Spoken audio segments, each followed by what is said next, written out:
Chen Ping'an has finally taken his first real step onto the martial path. With Ning Yao guiding him through the secrets of the mountain-shaking fist, he begins to learn just how vast the world of martial arts truly is. But while he struggles with his first steps, hidden powers are gathering across the town. Daoists, Buddhists, military cultivators, and ancient inheritances are all beginning to converge. Jingchun makes a quiet decision that may shape Chen Ping'an's future. And beneath the surface, the truth behind dragons, fate, and this mysterious town grows even more dangerous. This is Sword Comes Episode 9. The straw-sandaled boy blinked a few times, the corner of his mouth curling into a smile. Clearly, he had already understood. He was only teasing the girl. Ning Yao drew her saber an inch from its scabbard and threatened, "Want to get cut?" Chen Ping'an lowered his gaze to the long saber in the green scabbard at her waist and said admiringly, "It's beautiful." Ning Yao accepted the compliment as though it were the most natural thing in the world. Of course, the saber and sword Ning Yao, chose for myself wouldn't be bad. Chen Ping'an looked at her with a mixture of envy and admiration. She was about the same age as him and was staying in a place where she knew neither the people nor the land. Yet no matter where she was or what situation she faced, she seemed like the sun hanging high in the sky, bright, forceful, impossible to ignore. Chen Ping'an, attentive by nature, had already sensed this from the cautious way Daoist Lu had dealt with her. Without thinking, he blurted out, "If only sunlight could be exchanged for money." Ning Yao stared at him in confusion. "Chen Ping'an, have you gone mad from being so desperate for money?"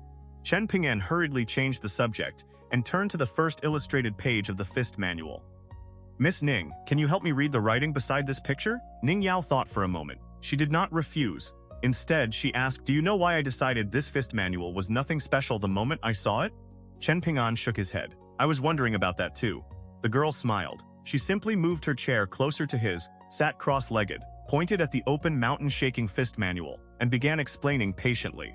Martial manuals used by fighters and key refining methods used by ordinary cultivators are generally passed down in 3 ways. The first is exactly like this mountain-shaking fist manual. It's written on ordinary paper. The fact that it has survived this many years is already fortunate. Forget war, disaster, and human destruction. Dampness, mold, insects, and termites alone can slowly ruin a book, right? Chen Ping'an suddenly understood and nodded. Ning Yao continued, "So when teachings are preserved through plant-based materials like paper, an unwritten rule gradually appeared. The rarity of the material matters. The thing carrying the words should have a value matching the contents. It would be like storing the imperial jade seal in a box made from cheap firewood. No one would do that." Chen Ping'an was beginning to understand. Ning Yao hesitated slightly, but still spoke honestly. The second method uses no written text at all. It relies on teaching through words and personal demonstration. Most of these are the treasured secret skills kept at the bottom of a sect's chest. They are usually not passed to outsiders. Some traditions have complicated rules passed to men but not women, for example. Even many people called direct disciples or inner disciples may never receive the entire true inheritance. That is why a true inheritance is called a true inheritance. Ning Yao sighed. As for the last kind, it can only be understood through realization. It cannot be put into words. Even if you want to explain it, you cannot. Take 2 of the forces that entered the town this time. Kai Jinjian comes from Cloud Glow Mountain. Cloud Glow Mountain has its sea of cloud watching. Its clouds roll like an ocean, and the radiance inside the mist is unusually rich in spiritual qi. Key refiners in your eastern treasure bottle continent. Call such things treasures born of heaven. Some clouds can even take the forms of former patriarchs. If someone with sufficient fortune encounters one, they may receive instruction directly from it. Then there is Righteous Sun Mountain. I've heard that, through a strange convergence of coincidence and destiny, the dense sword key on its peaks gave rise to sword spirits resembling the old ancestors of those peaks. They can manifest entire sword paths. Whether you can see them depends entirely on your fortune. Your status does not matter. Your cultivation level does not matter. Finally, Ning Yao said, "Of course, none of these 3 methods is absolutely superior to the others. For the first method, if the words are carved on jade leaves, that is already different. Or take Bamboo Sea Blessed Land, one of the 72 blessed lands. It produces a mysterious kind of bamboo known as character-washing bamboo. And that is only one example. There are countless strange objects in the world. If you travel far enough, you will always encounter things that surprise you. This vast world contains everything imaginable. In the future, you should go out and see some of it. I'm not saying you must leave Eastern Treasure Bottle Continent, much less leave this entire world beneath heaven. But at the very least, you should travel as far as the borders of the Great Li Dynasty." Chen Ping'an gave a vague sound of acknowledgement. His attention was clearly still on the fist manual. He pointed to one character. Miss Ning, how do you read this one? Ning Xiao snapped irritably. Roll. Chen Ping'an looked suspicious. Ning Yao glared at him and jabbed a finger at the line. It really is read as roll. This fist was supposedly comprehended from observing martial arts in Great Li. The fist momentum rolls forward, violent as ink splashed from a brush. Once that ink spills into the mortal world, it keeps splashing until it reaches the dragon walls of the Great Li Imperial Palace. Chen Ping'an concentrated on the sequence of fist illustrations. They flowed into one another like troops arranged on a battlefield, all crowded onto a single sheet. The figures were small, and the brushwork was not especially fine. Fortunately, Chen Ping'an's eyesight was excellent. Even beneath the dim lamp, he could see them clearly. After hearing Ning Yao's rather difficult explanation, he murmured, "This form sounds very powerful." Ning Yao leaned closer and studied the illustrations. She nodded. There is one fist technique that has circulated through the martial world for thousands of years without being lost.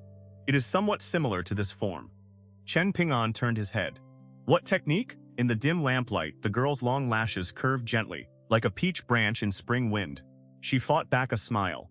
There is a fist art suitable for old and young alike. It's called the bastard fist. You swing wildly in every direction and throw punches without thinking. With enough chaotic punches, you can beat an old master to death. Chen Ping'an looked helpless. There's no way it's really like that. But as he imagined it, another thought occurred to him. Wasn't that basically Gu Kan's famous specialty? In Chen Ping'an's memory, Gu Kan's mother had once been caught in a fierce fight many years ago. It happened outside a cosmetics shop in Apricot Blossom Alley. Gu Kan had still been learning to walk then. His father was an outsider and spent years away from home, so the neighbors of Mud Bottle Alley had almost forgotten he existed. Around that time, the married women in the neighborhood had begun worrying about their husbands slowing down whenever they passed the Gu household. Even the sight of Gu Kan's mother's clothes hanging from bamboo poles seemed enough to hook a man's soul. Then one day, Granny Ma gathered 5 or 6 women and marched with them to the Gu family courtyard. Gu Kan's mother suffered badly in that battle, but Granny Ma and the others did not escape unscathed either. Both sides were wounded. As the fight dragged on, however, Gu Kan's mother was ultimately alone against many. 2 fists could not defeat 4 hands. Her clothing was torn. Her garments had always been thin to begin with, so she could no longer hide much. That only drove the other women crazier. They scratched, clawed, bit, and used every dirty trick imaginable. The men who gathered around the alley to watch kept swallowing hard. Fortunately, Chen Ping'an happened to return to town from the dragon kiln at that time. Gu Kan's mother had always treated him kindly. So Chen Ping'an stepped in and took many vicious blows meant for her. From beginning to end, he did not dare strike back. It was not because he feared trouble. He was afraid one punch from him might actually kill someone. By then, under Old Man Yao's constant scolding and cursing, the boy had crossed countless mountains and rivers. At only 12 or 13 years old, he had already traveled farther than most of the old men in town. After the fight, Chen Ping'an and Gu Kan's mother sat at the courtyard entrance. Gu Kan had been kept inside the entire time. Most likely, she did not want her son to see how miserable she looked. Chen Ping'an turned his head and pointed toward the corner of her mouth. The woman pursed her lips, then wiped away the blood there. Inside the courtyard, the child cried miserably for his mother. The woman first smiled at the straw-sandaled boy. Then tears began to fall. The next day, Chen Ping'an found himself with a little tail following him everywhere. Ning Yao's voice interrupted his memories. "What are you thinking about?" Chen Ping'an asked. "Do you think Gu Kan and his mother will have a good life after leaving with river-severing true Lord Lu Zhimao for Shujian Lake?" Ning Yao answered with a question. "Do you think the 2 of them had a good life in Mud Bottle Alley?" Chen Ping'an thought for a while. That heartless little Gu Kan is still too young. He probably never thought life was difficult. But his mother? I don't think she ever believed this town was a good place. Especially the women from Mud Bottle Alley and Apricot Blossom Alley. She didn't like any of them. And I always felt Gu Kan's mother was someone who should never have been born to stay in a place like this. She was always dissatisfied with something. Old Man Yao would say her heart was restless. He used to say that when a man's heart is restless, his thoughts are on distant lands, but when a woman's heart is restless, it means a red apricot branch is climbing over the wall. I never thought that saying was very fair. I suddenly sat upright and slapped the table. "You really can ramble. Do you want to learn the fist manual or not?" Chen Ping'an jumped. "Please continue, Miss Ning." Ning Yao said irritably, "There is no point explaining cultivation to you, because you are destined not to follow that path, so I can only talk to you about martial arts, the martial path." Chen Ping'an was about to speak, but the girl continued. "Martial arts beneath heaven are divided into 9 realms. Of course, some people say there is actually a 10th realm above the 9th. It's a little like how the great dynasties keep official Go masters at court. Her mood suddenly improved. She smiled brightly. Chen Ping'an, do you know what an imperial Go attendant is? Naturally, Chen Ping'an honestly shook his head. Ning Yao's expression became radiant. In Go, 9th Dan is considered the highest rank. It's like a first-rank official at court, but once in a century an extraordinary genius may appear who is called a 10th Dan National Master. Those people usually receive all kinds of elegant titles. The Go masters of your Great Li dynasty are especially shameless. I've heard that a 9th Dan player in Great Li only has the strength of a 7th Dan player in Great Sui. In all of Great Li, the only person truly regarded as a worthy opponent by the Great Sui Go world is a fellow nicknamed Embroidered Tiger. Oh right, you do know what Go is, don't you? Chen Ping'an nodded. Yes, I even know a little of the rules. Song Jixin and Jigui have a board and stones at home. The girl looked disappointed. Oh. After circling the topic for so long, she still had not actually explained what the 9 realms were. Ning Yao seemed to realize this herself. She coughed and adopted a solemn expression. My mother once told me that the 9 realms of martial arts are like 9 steps of a staircase. But even after you reach the summit of the 9th realm, the final sight before you is like standing on one mountain, looking toward another mountain far away, and discovering you can only see halfway up its slope. Chen Ping'an suddenly understood. I get it, because he had personally seen scenery like that before. Ning Yao did not care whether he truly understood. She continued. The martial path has 9 realms divided into 3 stages: body refinement, ki refinement, and spirit refinement. Each stage contains 3 realms. You climb one step at a time. You cannot skip a step. You cannot take the wrong step. The more stable your foundation, the better. Whether you move quickly or slowly is not especially important. That is somewhat different from cultivation. She began with the first 3. The 3 realms of body refinement start with the Mud Embryo realm. The name tells you enough. It is like this house of yours in Mud Bottle Alley, Rue and Crude. But once you cultivate it to complete perfection, you become like a clay bodhisattva. You may still be made of mud, but there is already something uncommon about you. Gather chi in the dantian. Remain unmoving as a mountain. At that point, you have truly entered the martial path. The essence of this realm lies in 2 ideas: dispersing and sinking. A martial artist's talent, understanding, and the quality of the master guiding them can all be seen almost immediately at this stage. The second realm is the Wooden Embryo realm. It means your physical strength begins changing from rough to refined. At completion, your skin, flesh, and muscles become ordered with incredible precision, almost as though your entire body has been carved with talismans. Like those snake gall stones you pull from the stream. On the outside they resemble ordinary pebbles, but inside they are completely different. The deeper meaning of this realm is opening the mountain. You widen the meridians. Narrow paths become broad roads large enough for carriages to pass. How high you can climb in this realm depends heavily on the quality of your natural foundation. As she spoke, Ning Yao raised the snake gall stone Chen Ping'an had given her. She held it beneath the lamplight. The final realm of body refinement is the Mercury realm. Your blood becomes dense like mercury, yet somehow lighter. Your ki and blood condense into one whole. To break through this barrier, you must survive a tribulation called the clay bodhisattva crossing the river. Whether you successfully pass through and become a carp, leaping over the dragon gate depends partly on luck. Chen Ping'an listened in a daze. He stared at the lamp. His heart and mind seemed to sway with the flame. Ning Yao yawned and leaned against the table. That's enough for tonight. Those 3 body refinement realms already stop 80% of martial artists. Every step afterward becomes harder. You should understand the old saying, the poor study literature, the rich study martial arts. Other than my homeland, that is true almost everywhere beneath heaven. Given your family wealth and your comprehension, if you can reach the 2nd realm in your lifetime, that would already be pretty good. Chen Ping'an asked. Then how do I practice this fist manual? Ning Yao raised an eyebrow. We'll talk about it tomorrow, I'm tired. Chen Ping'an gave a small sound of acknowledgement. I'll take the basket and go collect stones. I'll come find you again tomorrow. Ning Yao said. If you trust me, leave the manual here. I'll check whether anything is missing, wrong, or deliberately trapped. Chen Ping'an smiled. All right, but Miss Ning, please be careful with it. I still need to return the mountain-shaking fist manual to Gu Ken intact someday. The girl turned and frowned. How many times do you have to say that before you feel safe? Chen Ping'an smiled. He walked to the corner and lifted his basket. As he left the house, he still did not forget to remind her. Miss Ning, remember to lock the courtyard gate. Ning Yao collapsed onto the table. Without turning around, she weakly waved one hand. I know. Why do you nag even more than my father? Light as a swallow, the boy disappeared into the alley. Once Ning Yao was certain Chen Ping'an had left Mud Bottle Alley, she immediately sat upright. She stared at the mountain-shaking fist manual as though it were a mortal enemy. A heartbeat later, she collapsed onto the table again. Her face twisted miserably. How am I supposed to teach this thing? I was born with one of the finest sword immortal bodies in the world. I never needed to crawl along these roads at the foot of the mountain. I can't even remember the names of all 365 acupoints. As for how qi naturally circulates through the body, I already knew that in my mother's womb. Ning Yao grabbed her head with both hands. She looked ready to die from frustration. Suddenly a timid voice sounded outside. "Miss Ning?" Ning Yao slowly turned her head. There was that dark, extremely punchable face again. She stared at him expressionlessly. Chen Ping'an swallowed. He apologized. "I was worried you might forget to lock the gate, so I came back to remind you. And if Miss Ning gets hungry tonight, I can go to Liu Xianyang's house and make some late-night food for you before I head to the stream." Ning Yao waved her hand. The boy immediately fled. As Chen Ping'an ran, his mind was filled with the drawings of the first fist form. The fist moved as the body moved. The feet never left the ground. The momentum was like walking through heavy snow, reaching the knees slow, steady, laborious.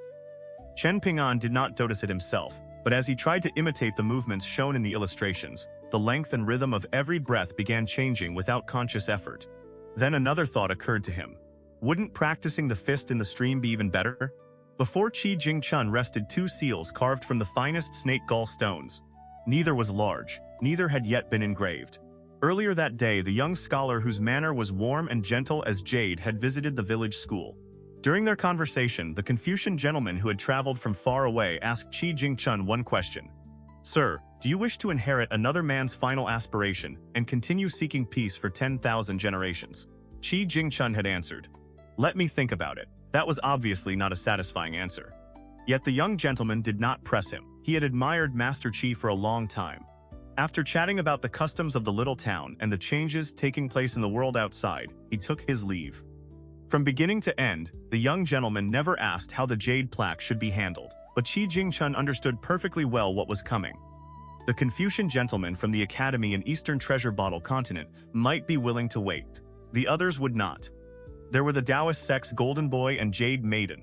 There was the renowned ascetic monk from Great and Small Heavenly Temple, who served as protector of the capital. And there was the representative of the military tradition. Those three forces would not care too much about preserving the dignity of Cliff Academy. They certainly would not follow Jingchun's wishes. Each side would retrieve its own victory, suppressing treasure without hesitation. Still, none of this lay outside Jingchun's expectations. He sat upright with a carving knife in hand. For the first time, he looked slightly troubled. He did not know what seal characters to carve. Kill oneself to fulfill benevolence. Sacrifice one's life for righteousness. For children like these, that feels too grand. It is not quite suitable, and perhaps inauspicious as well. Peace of mind lies in tranquility. One's footing lies in uprightness. Is that too empty? But if I carve something casually just to finish the task, that seems insufficiently sincere. Jingchun turned his head toward the night sky beyond the window. Countless stars shone against the darkness like luminous pearls suspended on an enormous black curtain. He stared in silence. Only after a long time did he return to himself. He picked up one seal and finally lowered the carving knife. In the end, he carved 4 ancient seal characters. Calm the heart, find fulfillment. Among the 4, the character for calm carried the greatest spirit. It seemed to gather the meaning of all the others into itself. Jingchun gently set the seal down with its carved face turned upward. Then he released a long breath, as though a weight had finally lifted from his shoulders. The Confucian scholar with gray at both temples allowed a thought to move through his mind. He casually swept his sleeve. At once, the surface of the table seemed to ripple like water touched by wind. Mountains and rivers rose and unfolded across the 4 directions. At last, Jingchun focused his gaze. He saw a ruined ancestral house in one of the town's narrow alleys. Inside it, a boy and a girl sat shoulder to shoulder, talking about the 9 realms of martial arts. Above the 9th realm of the martial path, there was a 10th. Jingchun had read through 10,000 volumes long ago. He was no stranger to either court politics or the martial world. Of course, he understood martial arts. A smile appeared on his usually rigid face, and so the Confucian sage guarding this region of heaven and earth allowed himself a small game, one harmless to the larger course of events. On the 2nd seal, he carved 3 characters. Chen 11. Chen Ping'an had already planned how he would collect stones in the future.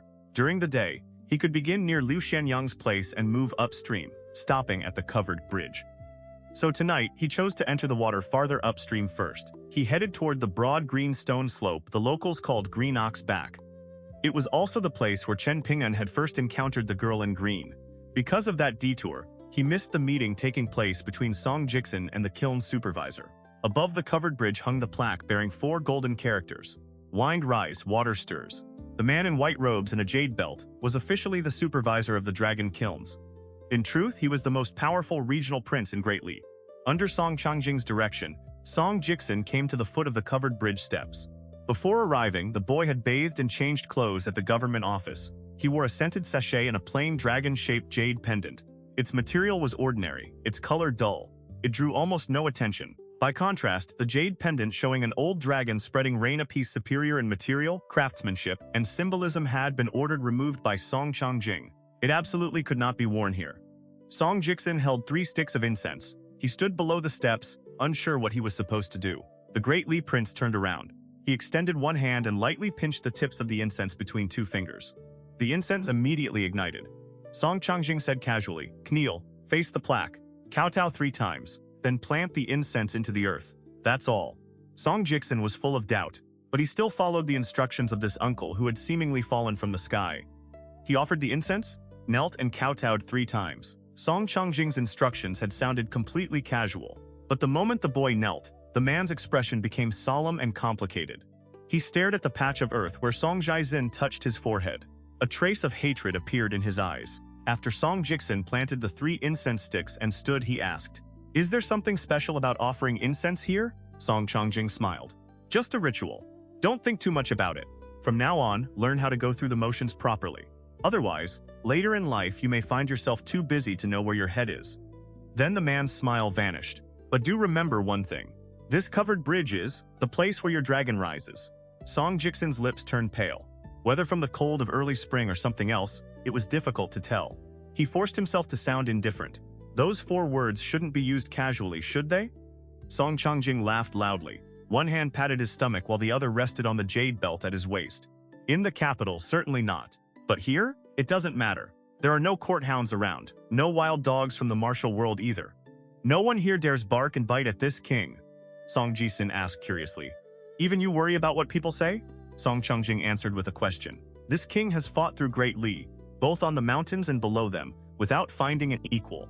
If I feared absolutely nothing, wouldn't I live even more freely than the man sitting on the dragon throne? Boy, do you think that would be appropriate?" Song Jingchun thought for a moment. He hesitated. Then he forced himself to ask, "Are you hiding your strength and waiting for your time? Or secretly raising your own army?" Song Changjing burst out laughing. He pointed at the sharp-minded boy and shook his head. "You dare speak treasonous words like that without even knowing how heavy they are. When you reach the capital, stay for a while in one of the immortal residences.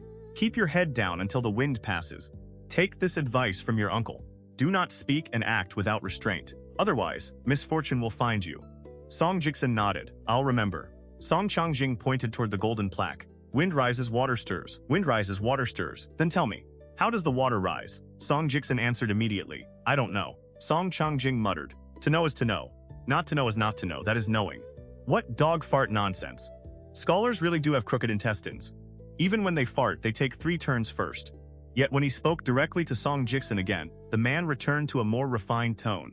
"If this king remembers correctly, then during the last 3,000 years, no matter how severe the floods became, the highest water level of this stream never rose above the tip of the embroidered sword hanging below the bridge." Song Jingchun looked puzzled.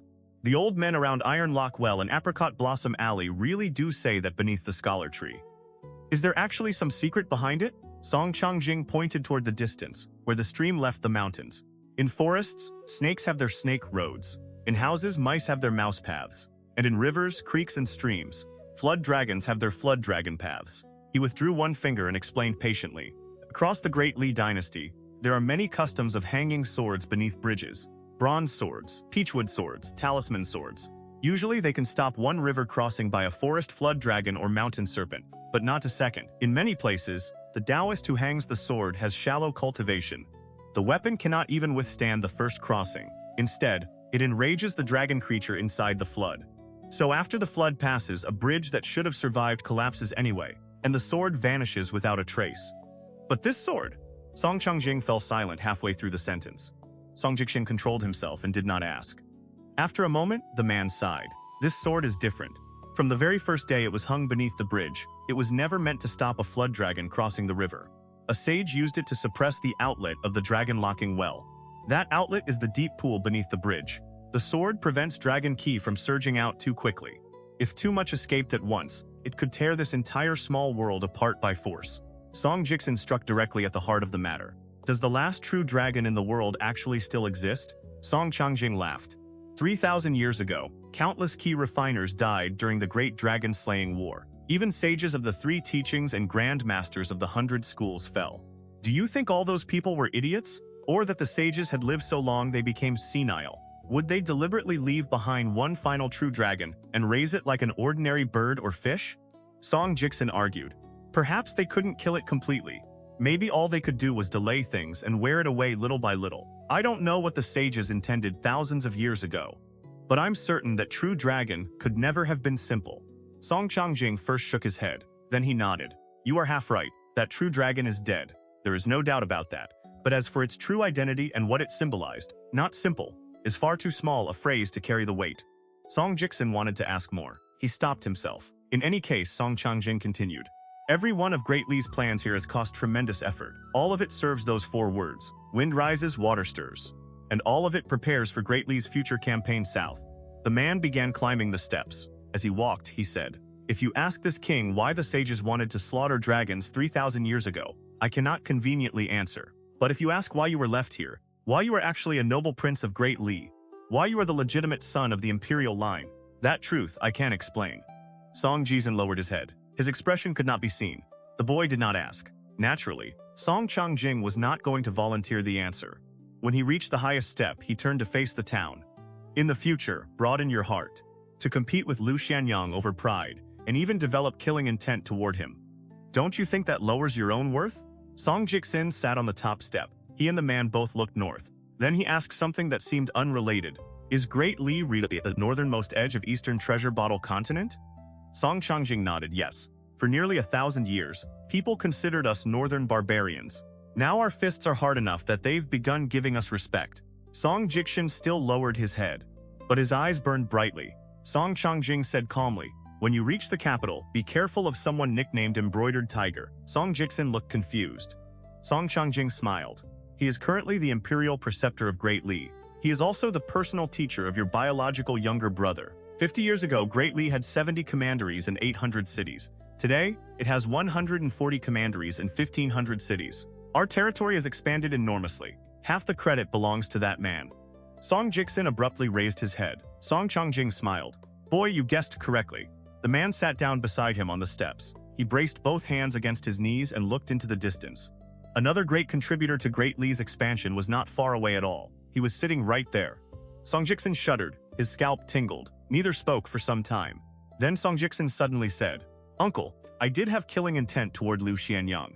I even considered making a deal with Fu Nanhua of Old Dragon City and asking him to find a way to kill Liu Xianyang. But in my heart, I never believed someone like Liu Xianyang was qualified to sit at the same table as me, even if he carries part of an inheritance from an ancient family. If I wanted him dead, it was only because I believed killing him would cost me almost nothing. That's all. Song Changjing became interested. Then there is some other knot in your heart? Song Jingchun rubbed his neck. He remained silent. Midnight, the town should have been completely quiet. Yet someone was still walking alone through the streets. She was small. Her clothes were thin.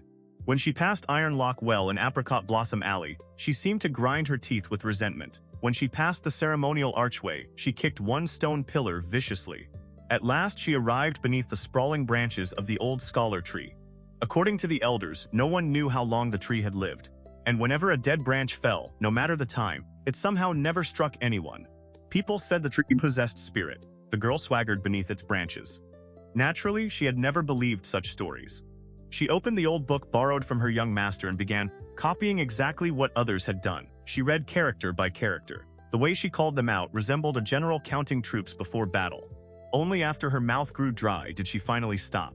In one hand, she held the local county gazetteer, the book Song Jingchun called the Book Beyond the Wall. With the other, she pointed upward at the scholar tree. She raised her head and cursed. So you won't accept kindness when it's offered, is that it? Silence. No answer. The girl immediately stamped her foot. Then she began shouting, 4 great surnames and 10 major clans. Let's start with the 4 surnames Lu, Li, Zhao, and Song. You 4 had better show some sense. Hurry up. Each family owes me at least 3 scholar tree leaves. If even 1 leaf is missing, I, Wang Zhu, will never let you off for the rest of my life. Once I leave this place, I'll settle accounts with you one by one. Strong young men, women, old people, little children. It doesn't matter. Every one of you is an ungrateful, white-eyed wolf. She cursed until she was panting. One hand rested on her hip. Still, she continued. And you, Song clan. The Great Li dynasty is ruled by your surname. Who was the greatest contributor to that? Do you really not know? You're pretending to be stupid with me? Believe me, the moment I get out, I can make Great Li belong to the Lu clan or the Zhao clan or anyone else. Just not the Song clan. For the 10 major clans, 2 scholar tree leaves each. For every ordinary surname remaining, at least 1 leaf. Of course, anyone with enough courage to invest more can give as many as possible. In the future, I promise I'll make sure they earn until their bowls overflow. And the Cao clan among the 10. Yes, the Cao clan of that bastard Cao Shi. That brat committed every evil under heaven when he was young. Even while wearing open crotch pants, his stomach was already full of wicked schemes. You owe me the usual 2 leaves, plus 1 extra. If you refuse, then I, Wang Zhu, swear that after I leave this place, I'll make sure Cao Shi dies without descendants. He actually dared piss into a well. How can a wicked ghost like that become the true lord of an entire nation? And that Shi clan too. Your family produced someone named Shi, didn't it? I have a little friendship with him. If not for me, he would have been swept away by floodwater long ago. So can you really refuse me 1 extra scholar tree leaf? Far away, Jingchun silently watched the girl beneath the old tree. He said nothing. But when he saw her repeatedly turning pages of the book, and saw 1 scholar tree leaf after another detach from the branches and drift directly between those pages, a trace of relief appeared on his face. 1,000 words gathered in his heart. In the end, Jingchun only murmured, "After you leave home, live well." The girl seemed to sense something. She abruptly turned around.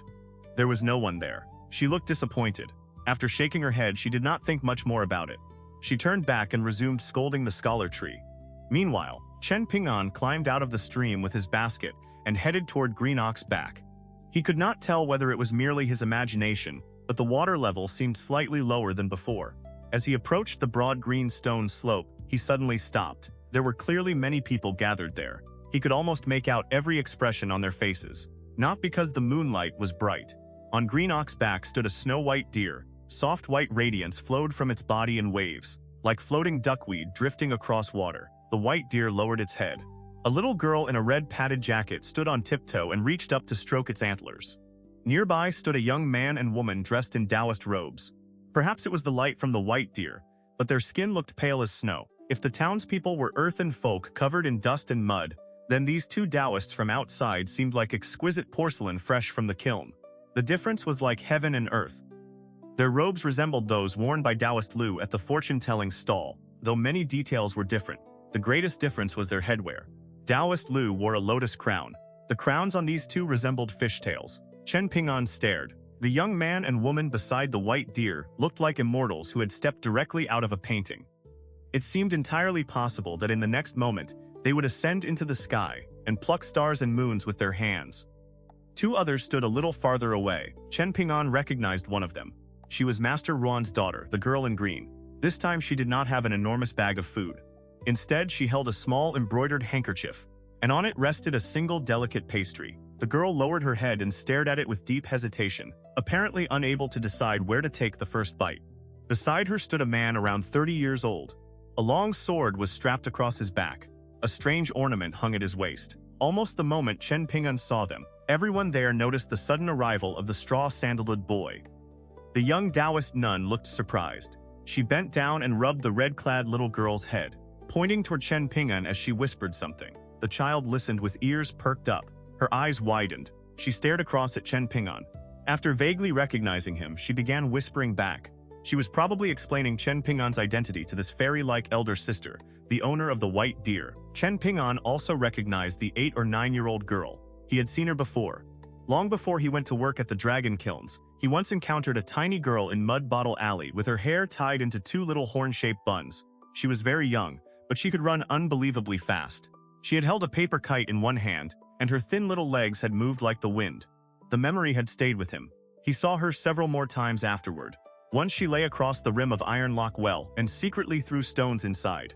Chen Ping'an happened to catch her in the act. the little girl became frightened and immediately ran away. She had gone more than 10 paces before remembering the candied hawthorn she had left beside the well.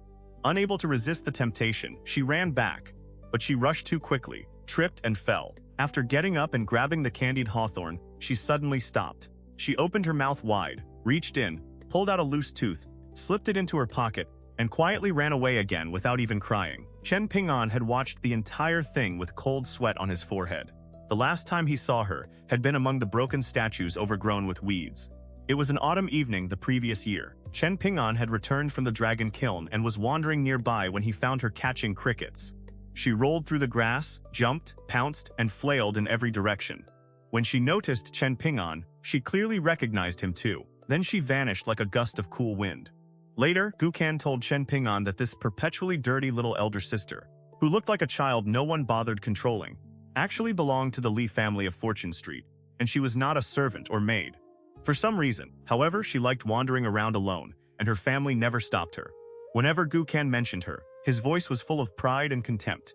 He said that although she could run fast, she was unbelievably stupid. Once, the two of them happened to be fishing in the stream at the same time. By noon, that foolish girl had caught exactly one crab and not a single fish. And the only reason she caught that big crab was because its claw had latched onto her finger and refused to let go. Gukan had told the story while lying on Chen Ping'an's wooden bed.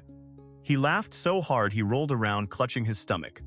He said she was so stupid that she had actually raised her hand to show off the crab, as though catching one were some incredible achievement. The important part, according to Gukan, was that she had clearly been on the verge of crying from the pain. The handsome young Daoist glanced at the white deer. He smiled at the young Daoist nun. "Senior Sister Xia, you should be more careful. Don't spoil it too much. There is less than a week left. This is only an illusion technique. It doesn't restrict the deer's freedom at all. But you refuse to listen. Now an ordinary mortal has stumbled across us. What are we supposed to do?" After hearing the little girl's explanation, the beautiful Daoist nun smiled. "Let nature take its course." The young Daoist frowned. He looked at Chen Ping'an again and studied him carefully. No matter how hard he looked, he could not see anything unusual about the straw-sandaled boy carrying the basket. Their sect was not the greatest in the continent when it came to physiognomy, observing qi or seeking dragon veins and locating auspicious points. Still, they were far from incompetent. The young Daoist had been chosen to come here on behalf of the sect, to retrieve its victory-suppressing object. He was also responsible for safely escorting the sect's supreme treasure back, before eventually presenting it to the upper sect. Naturally, he was no ordinary person, so when he failed to notice anything special about Chen Ping'an, he immediately lost any desire to recruit the boy. The young Daoist, skilled in reading faces and qi, had no idea that he had misjudged someone. The sect these two belonged to was one of the three great Daoist sects of Eastern Treasure Bottle Continent.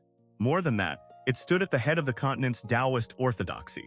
Its status was incomparably noble. As a reward for leaving the mountain together on this mission, the young Daoist and senior sister Xia had each been granted one precious opportunity to select a true direct disciple for the sect.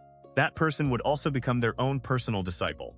Naturally, he had no intention of wasting such an opportunity. He had to choose carefully. Everyone in the sect knew senior sister Xia cared deeply about cultivating the heart. So her casual words, "Let nature take its course," might very well mean she had already begun, considering the possibility of accepting Chen Ping'an. The young man and Xia Xiaoliang were regarded as the golden boy and jade maiden of Eastern Treasure Bottle Continent.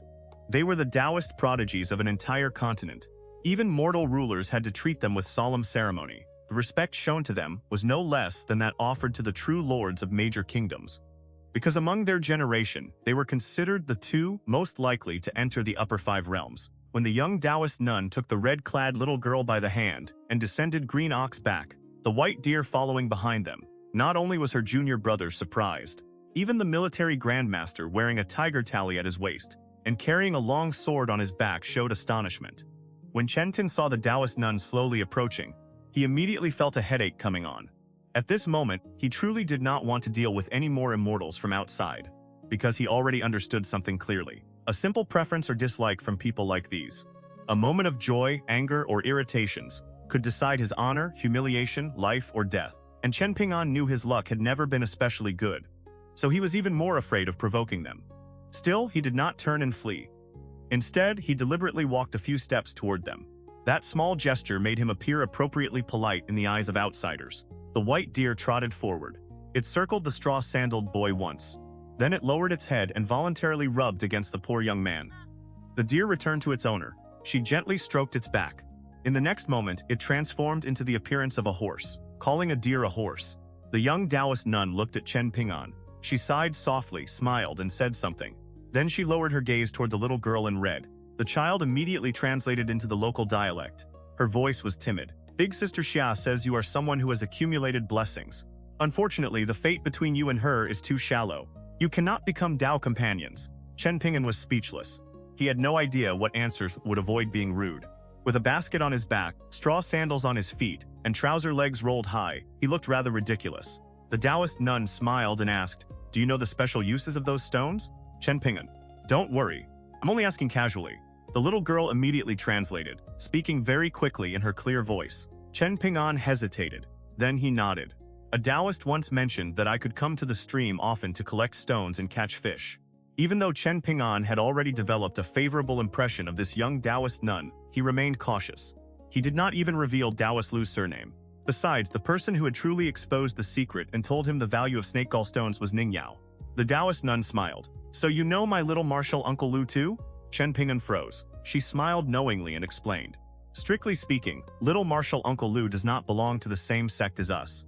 But many years ago, Daoist Lu visited our sect and formed a friendship of equal standing with one of our martial uncles. Over the years, we juniors became familiar with him. So naturally, we grew used to calling him Little Martial Uncle." Chen Ping'an grinned. All his caution disappeared. The straw-sandaled boy owed Daoist Lu a debt of gratitude he would never forget for the rest of his life. He suddenly thought of something. He bent down, lowered his basket, and chose one snake gall stone he had liked from the moment he saw it. It was about the size of a bird's egg, emerald green, clear as ice, completely different from the others. He offered it to the Daoist nun, whose presence carried the quiet elegance of an orchid. "Daoist, if you meet Daoist Lu again someday, could you help me give him this stone?" After hearing the little girl's translation, Xiaoliang considered for a moment and accepted the stone. She spoke slowly. "Before coming here, I happened to meet little martial uncle just as he was preparing to leave. He was going to Southern Stream Nation to attend an important ceremony held by a Daoist sect. I cannot say when I will see him again. But whenever I do meet little martial Uncle Lu, I will certainly pass this stone to him." Once the little girl translated the reply, Chen Ping'an smiled brilliantly. He bowed and thanked the young Daoist nun. When judging whether a stranger was good or bad, Chen Ping'an still trusted his instincts. That was how he had felt toward Fu Nanhua and Cai Jinjian, and how he felt toward Daoist Lu and Miss Ning. Chen Ping'an chose another snake gall stone and offered it to Xiaoliang. This young Daoist woman, considered the person with the greatest fortune among Eastern Treasure Bottle Continent's younger generation, did not refuse. She accepted it with a smile and thanked him. The little girl in red twisted the corners of her clothes between both hands. She said quietly, "I want one too." Chen Ping'an smiled and bent down. He searched through his basket and chose one for her. The little girl ran to his side. She asked timidly, "Could I have a bigger one?" Chen Ping'an smiled. "If you can carry it, I'll give you the biggest one. But it's a long walk from here back into town and then all the way home. Besides, I think the large stones in this basket aren't as good as some of the small ones." She thought about it. Both hands gripped the rim of his basket. "All right? Then I want a small one that's pretty." Chen Ping'an chose a small stone the color of pale lotus root. It was smooth and beautiful. The little girl held it in her palm, clearly delighted. Then she suddenly tilted her head, grinned, pointed at her teeth, and chuckled proudly at Chen Ping'an. She was probably showing off that her missing tooth had grown back. Chen Ping'an laughed. "Next time, let's catch crickets together." The little girl's eyes immediately lit up. But the brightness quickly faded. She forced a smile and nodded. Chen Ping'an lifted his basket, said farewell to Xiaoliang, waved to the child, and jogged back toward town. Both Cai Jinjian and Xiaoliang could be called fairy maidens, but the difference between them was enormous. If Xiaoliang were immortal golden essence, then Cai Jinjian was merely ordinary mortal gold. Xiaoliang led the little girl and the white deer back toward Green Ox back. The young Daoist withdrew his gaze from Chen Ping'an's departing figure. Then he gave his conclusion. "Shallow fate means shallow fortune. Naturally, he isn't worth investing in." Eastern Treasure Bottle Continent had many Daoist sects. Every 30 years, a new pair known as the Golden Boy and Jade Maiden was selected. This generation's pair was the young Daoist and his senior sister Xiaoliang. They were considered naturally matched Dao companions. The shocking part was that while the Golden Boy's aptitude was no weaker than those of previous generations, the Jade Maiden's fortune was so absurdly good that it almost made people furious. From the moment of her birth, an auspicious white deer had voluntarily left the wilderness and great marshes, come to her side, and recognized her as master. After she stepped onto the path of cultivation, her journey seemed never to encounter a stumble. Everything was smooth. Everything flowed naturally. Some people even claimed she would not experience her first true bottleneck until after entering the upper 5 realms. As for her junior brother's contempt toward the straw-sandaled boy, Xia Xiaoliang neither agreed nor disagreed. She merely smiled.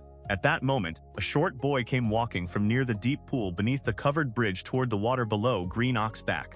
He held only a single snake gull stone. Yet astonishingly, just like the white deer earlier, the stone radiated brilliant light into the night. The simple-looking boy stood on a rock protruding above the water. With that glowing stone in his hand, he resembled an immortal standing between heaven and earth while holding a full moon. The young Daoist kept 2 large fish, one green and one red. They did not enter the water. Instead, they slowly moved across the surface of the stream. If Chen Ping'an had seen this boy, he would have recognized him immediately. He was Granny Ma's grandson from Apricot Blossom Alley. The boy had been considered simple-minded since childhood.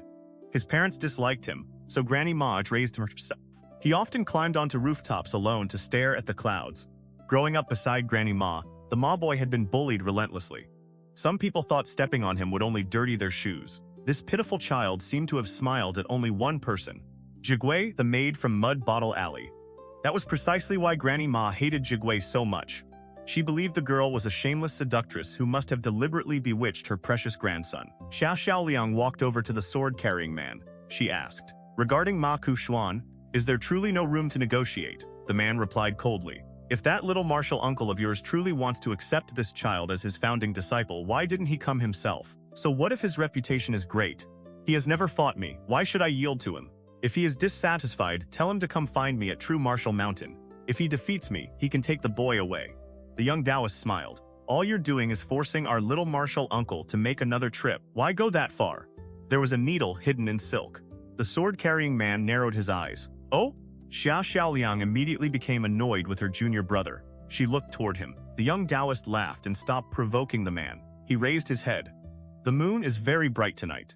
Xia Xiaoliang looked helpless. Whenever their little martial uncle was mentioned, not only she and her junior brother, nearly every young Daoist on the continent felt proud merely to be associated with him. At the covered bridge beneath the steps, a barefoot monk stood alone. His face was sharply defined, his expression firm. The famous ascetic monk did not look up toward the golden plaque. Instead, he stared at the patch of earth where Song Jixin had planted the incense earlier. He pressed his palms together. Then he lowered his head with compassion. "Amitabha." The short boy climbed onto the bank and walked toward Green Oxback. He looked at the 2 young Daoists who seemed ready to ascend into immortality. Then he looked at the stern sword-carrying man. Finally, his gaze locked onto the man wearing the tiger tally. He clenched his teeth. "I don't want to learn the great Tao of immortality. Can you teach me how to kill people?" The man laughed proudly. "Among all paths beneath heaven, the sword cultivators of my military tradition have always possessed the greatest killing power." The young Daoist smiled. "Oh, really?" Xia Xiaoliang shook her head. She knew the matter had already been decided. That meant she had failed the task entrusted to her by little martial uncle. Guilt rose in her heart. For a moment, the atmosphere on Green Oxback became tense enough to draw blood. The little girl from the Li family hurriedly hid behind her fairy elder sister. The girl in green had just finished the last bite of her pastry. Her mood was terrible. She said irritably, "If you're so capable, go fight my father." The sword-carrying man, who had some old connection with the girl and her father, relaxed his expression. He smiled. "How exactly are we supposed to fight him?" The young Daoist teased. "Ruanshu, that's a little unfair. Your father is the sage who will take over after Master Qi. He'll practically become the owner of this entire region of heaven and earth." The girl in green pursed her lips. She said nothing. The ascetic monk slowly walked toward Green Oxback. Xia Xiaoliang then said, "Your Buddhist thunderclap pagoda, our Daoist celestial master seal, the military tradition's little sword tomb, and of course the Confucian mountain and river jade plaque. Those are the 4 victory-suppressing objects left behind by the 4 sages. Forget the internal disputes among the Confucians. For the 3 sides represented here, each of us has come to retrieve our own object. We certainly have proper justification. But if we truly take them away without saying a single word to Master Qi, isn't that somewhat improper?" The monk did not answer. The young Daoist said anxiously, "It is a little lacking in human feeling, but orders from above are difficult to disobey. Senior sister, perhaps you shouldn't add unnecessary complications." The representative of the military tradition sneered. I have no need to curry favor with anyone. Back in town, Chen Ping'an returned to the lane where Liu Xianyang lived. To his surprise, Master Qi was standing at the entrance. The boy quickened his steps. Before he could even ask why he was there, Qi Jingchun handed him 2 seals and smiled. Chen Ping'an, these are not gifts given for nothing. I have something I wish to ask of you. If Cliff Academy ever encounters disaster in the future, I hope you can lend a hand. Of course, you do not need to go out of your way to search for news about the academy. The boy answered with a single word. All right, Qi Jingchun nodded. His tone became earnest. Do you remember what I told you before? A gentleman does not recklessly save others. That was sincere advice from my heart. I was not testing you. Chen Ping grinned. Sir, I can't promise that part. Qi Jingchun looked as though he wanted to say something. In the end, he remained silent and prepared to leave. What he had wanted to tell Chen Ping'an was this. If Cliff Academy truly fell into desperate circumstances one day, and Chen Ping'an regretted his promise, there would be no need to feel guilty. He could simply pretend he had neither seen nor heard anything. There would be no need to deliberately involve himself. Yet for some reason, deep in Qi Jingchun's heart remained a thread of hope that even he could not fully understand. After thinking for a long time, the master of Cliff Academy could only arrive at one answer. Perhaps it was simply because the boy before him was named Chen Ping'an. He seemed unlike anyone else. You could entrust him with something impossibly difficult. Even if you knew that after exhausting all his strength he still would not succeed, there was one thing you could be certain of. Once he gave his word, he would try. If 10 parts of strength were not enough, he would grit his teeth and force out 12. That was the kind of thing that made people feel at ease. And that feeling of ease was something Qi Jingchun had sought for many years without finding. The scholar had voluntarily asked to be demoted and sent here. At first, he had felt that every place beneath heaven was a foreign land. Just as Qi Jingchun turned to leave, the boy carrying the basket hurriedly cupped his hands and bowed. Inside the narrow alley, the Confucian sage returned the boy's salute. The night grew deep. At the kiln supervisor's government residence, Song Changjing returned alone. Song Jixin had already headed back toward the dog hole that was Mud Bottle Alley. Song Changjing had not forced him to remain. He had commanded armies for many years and risen above mountains of corpses and seas of blood. Compared with that, the fact that his nephew had spent years being raised almost like a stray and living far below the station of an imperial descendant did not strike Song Changjing as some terrible injustice. The boy had survived long enough to return to the Great Li capital. That was already good enough. The elderly steward of the government office was still waiting at the gate with a lantern. Song Changjing stepped through the side gate first. Only one panel was open. He strode ahead. No need to lead the way. The old steward silently nodded, slowed his steps, and quietly withdrew. The government compound on Fortune Street was not extravagant. Its grounds were nowhere near as large as the residences of the Liu and Li families. The former kiln supervisor had truly lived simply and frugally. The wealthy households of the town had never found that strange. Song Changjing was different. He was the younger full brother of the current Great Li Emperor. He had made unparalleled military achievements in expanding the dynasty's territory, and he was one of the foremost martial grandmasters in all of Eastern Treasure Bottle Continent. His arrival was like a dragon crossing into a small lake. No matter how dominant the local snakes were, none would dare show anything less than proper respect in front of someone like Song Changjing. As he passed a small courtyard, he noticed a light still burning inside one room. Someone was reading late into the night. The person sat with perfect posture. Even while alone, there was not the slightest carelessness.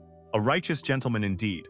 Song Changjing's sleeves drifted as he strode past. A mocking smile appeared at the corner of his mouth. Years ago, there had been a young student at Lakeview Academy, whose calligraphy was said to border on the divine. His fame spread throughout court and countryside. The ruler of Southern Wei summoned him into the imperial palace and ordered him to draft an edict in a side hall. It happened during a bitter winter snowstorm. The brush had frozen and could no longer write, so the emperor ordered more than 10 palace consorts to gather around and warm the brush for the young scholar. The story quickly spread across Eastern Treasure Bottle Continent. It became a famous anecdote, yet almost no one stopped to think deeply about it. How tightly guarded was an imperial palace? If the emperor did not speak, if the eunuchs did not speak, if the consorts did not speak, then how did ordinary people ever learn what happened inside? Walking along the dark path, Song Jing suddenly burst into loud laughter. Song Jixin returned to Mud Bottle Alley dressed entirely in white. The courtyard gate had not been locked. He pushed it open and saw Jigwei sitting on a chair in the main room. Her eyes were half closed, her head slowly tilted to one side as she dozed. Whenever it leaned too far, she would suddenly jerk upright. Then, moments later, she would begin leaning again. She really had exhausted herself. Song Jingchun bent down and gently shook her shoulder. Jigwei, wake up. Go back to your room and sleep. You'll catch cold here. The sleepy girl rubbed her eyes. Her voice was hazy. Young master, why did you come back so late? Song Jingchun smiled. I went to the covered bridge. It's a little far, so I returned late. Jigwei noticed the unfamiliar ceremonial clothing he wore. She looked surprised. Oh? Young master, why did you change clothes? Song Jingchun did not want to discuss it. Forget that. How is the local county gazetteer I lent you? Have you been learning the characters? Do you want me to teach you? Jigwei shook her head. No need. Song Jingchun returned to his room. It was completely dark. He removed his outer robe, kicked off his shoes, and lay down on the bed. The boy murmured, Wang Zhu! So that's how it is. Jigwei went back to her own room, put out the lamp, and crawled beneath the blankets. Soon, tiny sounds came from the bed. It was almost as though she were secretly eating something. Something in her mouth was being chewed. At the end, she even let out a satisfied burp. It's over at the Sword Forge. Liu Shengyang had not yet officially become Master Ruan's disciple. But everyone could already see that Master Ruan valued the tall boy greatly. Otherwise, he would never personally teach Liu Shengyang how to forge swords. And these days, not just anyone was allowed to enter the sword forging chamber. At the midday break, a young man who had once worked as a kiln hand came running over to Liu Shengyang. Someone was looking for him. The young man raised his eyebrows suggestively and grinned. He said it was a beautiful woman, prettier even than the wealthy madams of Fortune Street. She had come specifically for Liu Shengyang. Liu Shengyang joked and laughed as he followed him. But inside, his heart immediately grew heavy. Sure enough, a tall, graceful woman stood beside one of the wells. Around her, many strong young men were drawing water and digging earth. Every single one of them seemed to be working with unusual enthusiasm. As the little scholar Song Jingchun liked to mock him, Liu Shengyang really was a country bumpkin. But whether a woman was beautiful had nothing to do with whether one had read books or knew characters. The tall boy might not have known the proper word for it, but there was a certain kind of beauty called allure. And when allure existed beneath dignity and elegance, it was even more capable of stirring the heart. The character for allure, if one broke it down, originally carried the image of a woman with painted brows. The woman before him was someone whose name and background Liu Shengyang did not know. Her brows were fine as butterfly whiskers. Her forehead was smooth, broad, dignified, and full. Today she had come alone. There was no posture of arriving to demand an explanation, nor did she seem intent on using power to bully him. Liu Shengyang quietly breathed a little easier. The woman was undeniably graceful, noble, and beautiful. If this had happened in the past, perhaps Liu Shengyang would have whistled at her if they crossed paths on the road. But that did not mean she could move his heart. The woman in Liu Shengyang's heart had once been the maid of Mud Bottle Alley. She still was, and she would remain so in the future. Liu Shengyang led the elegant woman toward the stream. His tone was firm. Madame, if you came to persuade me to sell my family heirloom to your people, then I advise you not to waste your breath. The woman smiled calmly. Don't reject me so quickly. Let me explain clearly what is at stake. Then you can decide. Liu Shengyang's expression did not change. He even tried to appear relaxed, but his heart instantly sank to the bottom of a valley. Far away, Ron Shu sat at the entrance of one of the forge rooms. She held a bowl of rice piled so high that it rose like a mountain above the rim. She was eating with great speed. After devouring the summit, she finally uncovered the roasted meat she had hidden beneath it. Happiness immediately shone from her entire body. She secretly turned away from the man eating slowly in another corner and asked, "Father, are you really going to ignore that woman?" Master Ron answered in a muffled voice, "Ignore her." The girl in green looked worried. "He'll be your founding eldest disciple here. Aren't you afraid he'll take the wrong path?" Master Ron said indifferently. "Then that means the brat lacks fortune." Ron Shu looked confused. "Father, wouldn't you feel it was a pity?" To her, it was like seeing some delicious, beautifully made pastry in a shop. If she had no money, there was nothing to be done. But if she had money, bought it, and then accidentally dropped it on the ground, that would be the sort of thing worthy of being struck by 5 heavenly thunderbolts. Master Ron answered with a question. "Is the roasted meat good?" Ron Shu instinctively nodded happily. "Good, very good." Then her body suddenly stiffened. Her father had issued a strict imperial decree. She could only eat 1 serving of meat per day. That was why she had pretended to be eating nothing but a large bowl of plain rice while hiding roasted meat inside. Then at dinner, she could openly eat another serving of meat. Ron Shu turned around awkwardly. She raised the bowl high and said with complete righteousness, "There's only 1 piece.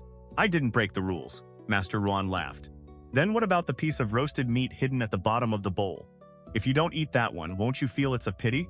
Ron Shu's mouth fell slightly open. She looked as though lightning had struck her. Her heart turned to ashes. Master Ron added salt to his daughter's wound.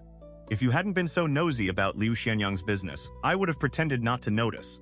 The girl fell silent in sorrow. She ate the roasted meat in tiny bites. One glance at her, and anyone could tell she would surely become a thrifty housekeeper someday. Master Ron finished his meal. He looked toward the woman and Liu Xianyang by the stream. As long as that brat hasn't reached the 5th realm, I won't concern myself with whether he lives or dies. Even if he does reach it, I may help once or twice, but never too often. Nothing more than 3 times. Fortune and disaster have no fixed gate. People bring them upon themselves. Ruan Shu sighed. Why won't you help him? Master Ruan said irritably. When a scholar accepts a student, or a martial artist takes a disciple, it isn't some gang from the Jianghu recruiting little foot soldiers. The purpose isn't to gather a crowd so that whenever you quarrel or fight with someone, you can rely on numbers. In the end, in my eyes, whether teacher and student or master and disciple, they are simply people walking the same Tao. And today, Liu Xianyang isn't even my disciple yet. Ruan Shu stopped talking. Master Ruan sighed. Silly girl. Just take this great Li dynasty tucked into one corner of the continent. Do you know how many people live here? More than 20 million households. There are so many people beneath heaven. So many troubles. Can you manage all of them? For the next 60 years, I'll take over this town from Jingchun. So stop causing trouble every day. Stay here at the sword furnace. Forge swords. Practice your own sword. Otherwise, when you stir up trouble, am I supposed to interfere or not?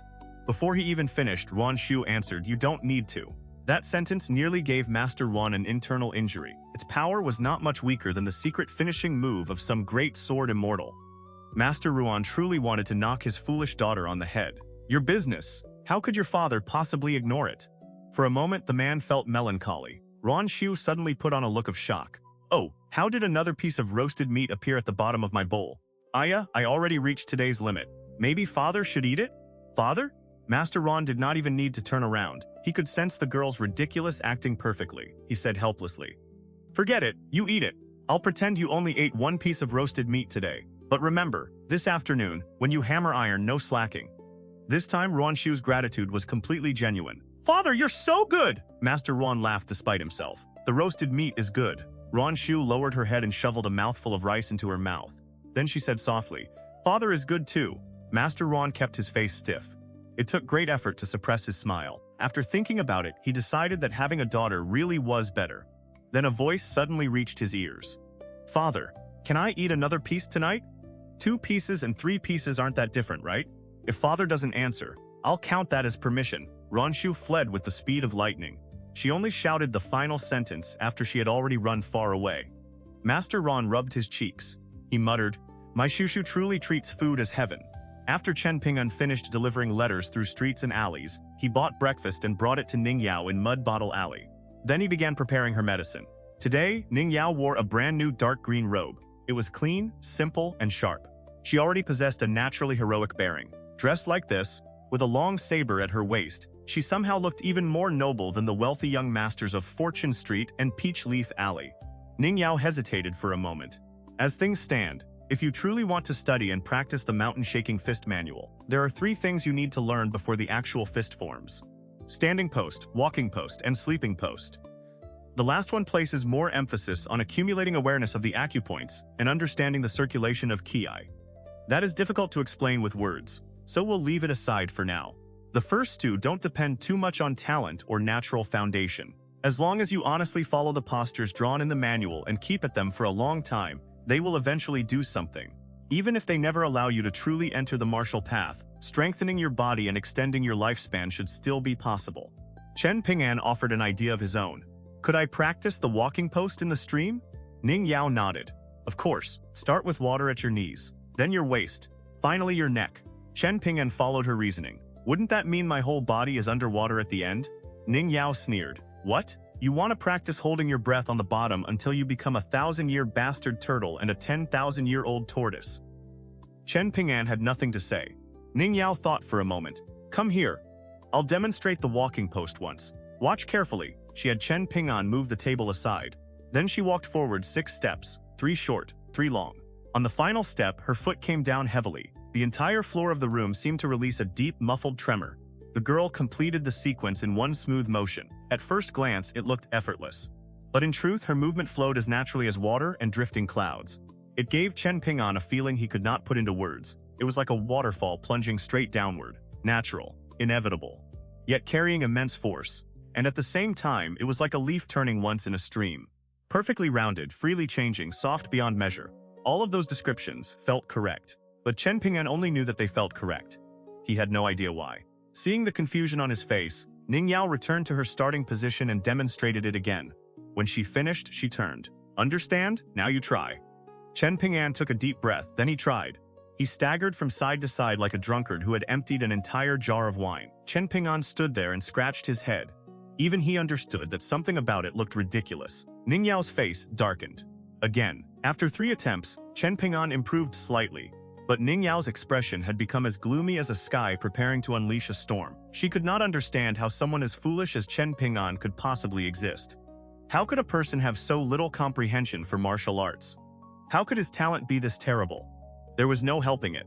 Ning Yao had stood at an extremely high place on the sword path since childhood. Her birth, her natural foundation, her talent, her vision, everything about her had begun there. So she could not understand how people at the foot of the mountain, tens of thousands of li below her, climbed upward one step at a time, much less why their first steps had to be so awkward and unsteady. In the end, Ning Yao truly had no solution. She was afraid that if she continued watching she might lose control and draw her saber on him. Then inspiration struck. She patted the straw-sandaled boy on the shoulder and forced out words of encouragement. Chen Ping'an, there's an old saying, read a book 100 times and its meaning will reveal itself. Martial arts are the same. If 10,000 repetitions aren't enough to find the feeling, then practice 100,000. If 100,000 aren't enough, practice 1,000,000. Go collect your stones. A slow bird needs to start flying early. Don't get discouraged. Hit slowly. Practice the walking post in the stream. Chen Ping'an thought about it. It really did make sense. He had once heard Song Jixin quote a saying with a similar meaning, read 10,000 books, and when your brush falls, the divine will follow. But Chen Ping'an felt Ning Yao's version made even more sense. If tens of thousands or hundreds of thousands of repetitions were not enough, then practice 1,000,000 times. Chen Ping'an smiled and ran out of Mud Bottle Alley. All the way down the road, he silently repeated, 3 short, 3 long. Following his memory, he imitated Ning Yao's walking posture. In his heart, the straw-sandaled boy told himself the truth. After 1,000,000 repetitions, perhaps he could finally achieve a small measure of mastery. So the first step in practicing the mountain-shaking fist manual would be 1,000,000 repetitions. Only after completing them would Chen Ping'an have the right to think about anything else. Ning Yao sat alone at the doorway. She muttered, why do I feel like I just dug a pit as deep as the sky? Can that fellow actually climb out of it? More and more unfamiliar faces were arriving in town. Business at inns and restaurants flourished along with them. At the same time, many young descendants of the great households on Fortune Street and Peach Leaf Alley began quietly leaving town. Most were talented boys who had shown intelligence early. Some were obscure sons born of concubines.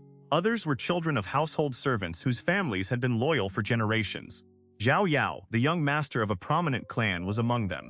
Gu Kan of Mud Bottle Alley, who had caught the eye of river-severing true Lord Liu Jimao, was an exception. Chen Ping'an went to Liu Xianyang's house and took the fish basket. Then he left town and headed toward the stream. Whenever other people were nearby, he naturally did not practice the walking post from the mountain-shaking fist manual. Only after leaving town, when there was no one around, did Chen Ping'an begin silently reciting the method. He recalled Ning Yao's steps, her posture, her momentum. He refused to overlook even the smallest detail. Again and again, he walked those 6 steps. Back in the room in Mud Bottle Alley, the first time Chen Ping'an tried imitating Ning Yao, he had looked so clumsy and ridiculous that he seemed worse than an ordinary person. But Ning Yao's judgment had actually been affected by a strange misunderstanding. Chen Ping'an had always known that he possessed a peculiar problem. He first noticed it while working at the porcelain kilns. His eyes made his hands and feet seem slow. More precisely, the boy's eyesight was simply too good. He saw too much. His body could not keep up with what his eyes perceived. If an ordinary person tried to imitate Ning Yao's walking post, their first attempt might already resemble it by 30 or 40%. The movement would be crude and full of flaws, but at least it would not look as terrible as Chen Ping'an's attempt, which seemed to resemble hers by only 10 or 20%. That was entirely because Chen Ping'an had seen her movements too clearly. He demanded too much precision from every detail. The result was the opposite of what he wanted. His hands and feet could not keep pace with his eyes, making the performance look absurd. Yet hidden inside the 90% that looked wrong was a precious 10% that was truly right. Ning Yao did not know this. For someone trying to imitate the walking post of a peerless sword-immortal seed like her, even 90% similarity in outward form might still fail to capture even 10% of the true spirit. Of course, from Ning Yao's perspective, even if someone captured 70 or 80% of her spirit, she still would not consider it especially astonishing. The people Ning Yao looked toward, the people within her field of vision, were those who had already traveled far along the martial path, those who could stand shoulder to shoulder with her, and the handful of figures who stood at the very summit of the sword path. Chen Ping'an sat on the steps, beneath the plaque at the covered bridge to rest. He made a rough calculation. There were 12 double hours in a day. Even if he practiced for 5 or 6 of them every single day, repeating the walking post without stopping, 300 repetitions would already be near the limit. That meant roughly 100,000 repetitions a year. 10 years to complete 1 million. The straw-sandaled boy turned toward the stream, clear enough to see the stones on its bottom. He murmured, "If all I have to do is keep going for 10 years, I should be able to do that, right?"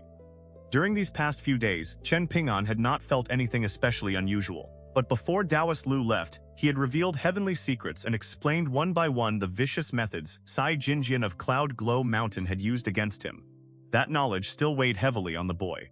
There was one thing Chen Ping'an had never told either Daoist Lu or Ning Yao.